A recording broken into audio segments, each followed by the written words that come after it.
So I would like to welcome everyone back to another episode of So-Called Experts. We're going to switch it up today, go from NFL to the NBA. And, joining me again is my co-host Ralph here. How you doing, everybody? We're going to talk about the best team in LA, the Clippers. So I know that might drive some of you the wrong way, but I mean, statistically, they are the best team in LA. Do you see them making a run in the playoffs this year? The Clippers. The Clippers. Chris Paul, Blake Griffin, I mean, do you see them being enough to carry that team, let's say, conference championship? No. What I will say is the Clippers will have a run. Okay. They'll win maybe one, maybe two games, depending on who they face in the playoffs. They are the best team in LA right now. Right now. Where there's a lot of intangibles that still go into effect because the free agency market it's not done yet. Okay. I'm expecting the Los Angeles Lakers to make a move. Okay. They have to.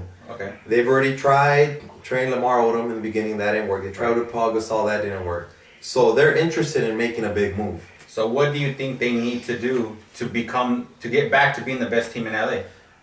The sad thing is that everybody knows what needs to be done. Everybody but the Buss family. They've tried to trade for CP3. Right. Didn't happen. Went to the other crosstown rivals with the Clippers.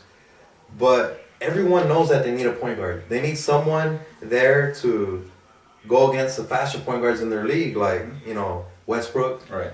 Derrick Rose, CP3. Mm-hmm. They need someone. And the name that's going around right now is Rondo. Can he have that type of effect? And then on top of that, is Rondo for Gasol? Is that a straight up trade? And then also, this goes in there, will the league allow it? Will the league allow it? Let's say David Stern does not interfere because he learned his lesson. Would you do that trade as a Laker fan, Rondo for Gasol? I would do that just because Bynum's playing better right now than he has before. Mm-hmm. He's 100% healthy. But Gasol, how long? Can you rely on him to stay healthy? He's proven that he can't play a whole season. I'd rather take that risk. I say that because he's a young, healthier, more aggressive Gasol. Gasol, we've already seen the best out of him. Okay. He's not going to improve from what he already has. And I think by adding a point guard like Rondo, you become a lot more competitive in this league. Do you think Gasol's best years are behind him? That's why he's playing so poorly? Or do you think it's because of the trade rumors? He is that mentally weak that he cannot give 110% right now. I think it's both. I think Gasol's name has been thrown out there so much that he doesn't know if he's staying or if he's going. And that goes into the poor management of the Los Angeles Lakers. If you're going to try to trade someone out there to begin with, you do it and you do it as fast as you can. And then they tried to. They tried. And that's why I made that joke, earlier as far as the league allowing it. Right. I feel the Lakers are trying to make a move, but at the same time, is it going to come backfire on them again? If you're the Lakers GM, do you go to Kobe and ask him what he wants to be done, or you're the man, you do what you want to do? Do you think Kobe deserves that, to be involved in talks? Kobe's a player. Right. Kobe's not going to be there longer than the Lakers. And that's the truth. Okay. Kobe has been very vocal with the media, and he's going to, because that's the type of player he is. But Kobe doesn't know what's best for the Lakers.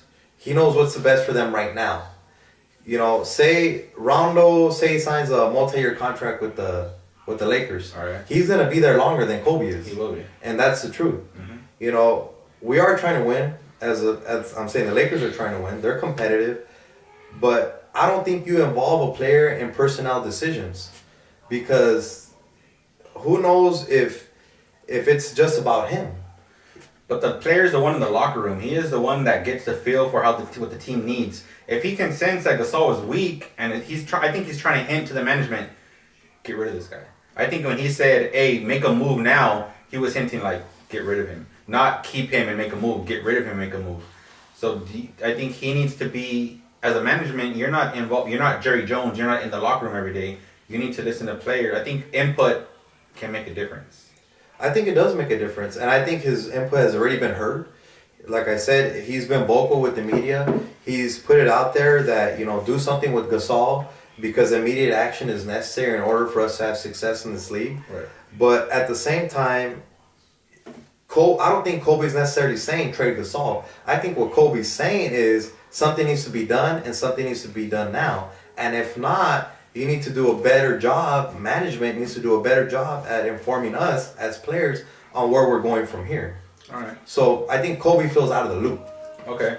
So now let's go talk about the hottest topic in the NBA, Jeremy Lin. Linsanity, baby. Linsanity. Should he have been an All-Star?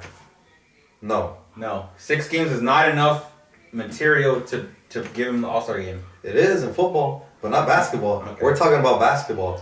You know, you can't get caught up in the whole insanity when you're doing your ballot as far as All-Stars. Because I can make the argument that Ronald should have been there, you know, just as much as anybody else. Mm-hmm. If you're going to consider anybody, then consider Ronald. Don't consider Linsanity. But you don't just take account into numbers. You got to take into account that Lin, I think, was 7-1, 8-1 before the All-Star break as a starter. The Knicks were like 500 team before him. Right. For him to take them to 8-1 with him, I think plays more into effect than just numbers. I'm not knocking what he's done so far. I think he's having a positive and great effect in the New York Knicks basketball play. Mm-hmm. But I'm interested to see how he's going to start playing with Carmelo. So there's a rumor out there that the Knicks are willing to trade anyone on the roster to get Dwight Howard except for Lin. I think almost any team would say that. Okay.